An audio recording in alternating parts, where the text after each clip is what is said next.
us a water reality tour, because we thought that a lot of the people who are involved in COP aren't actually getting to see what's going on the ground. So we've been working in 4 areas in Durban, and we came to 2 of the areas to look at what's happening with the water resources. With climate change, we need to protect the water resources.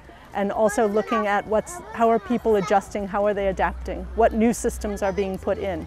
And so in that case, we were looking at rainwater harvesting tanks and also at urine diversion toilets that are a form of dry sanitation. What can we do to prepare and adapt for climate change? The main issues that are coming up with climate change have to do with the changing weather patterns. So we're seeing increasing rains and flooding, flash flooding, which in the areas where we've been visiting come up in case of where people have built on the floodplain. The problem of having this power station here is that this is a floodplain. And then when there are these heavy rains, you'll find that it will flood all right through to the river, and that causes a problem because you might find that during those days people won't have electricity. Then they'll have to go back to their woods, which is not bad, but at the end of the day, people would love to see themselves, progressing.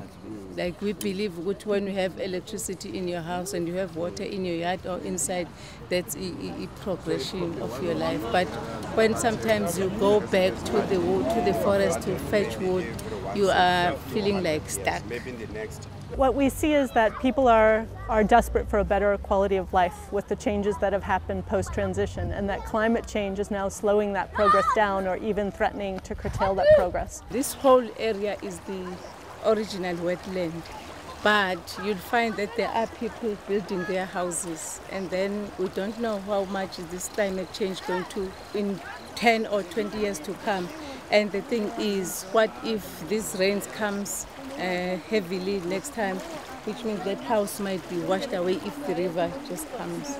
Another blame to the community now is that they don't keep their river clean. As you see, they are just dumping almost everything in the river. And then at the end of the day, the responsibility of keeping the river clean, because it runs down within the community, it is them who is supposed to, but how are they going to do that? That is where Umphilo come in there to try and show them how can we deal with this situation, how can we'll bring in the municipality, especially the environmental department, what trees can we keep, what trees can we cut, all those kinds of things. It's about education again.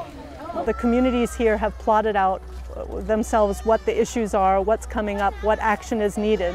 And now it requires liaising with local government, liaising with government departments to try to get through some of these things, around some of these things, work together. We really believe that the answer is with the people, that they'll be the ones facing the challenges. So what we need to be seeing in Africa is finance going toward adaptation, towards some of these small little projects at the community level where people have answers, but they can use some support, both technically and also financially, to put into it.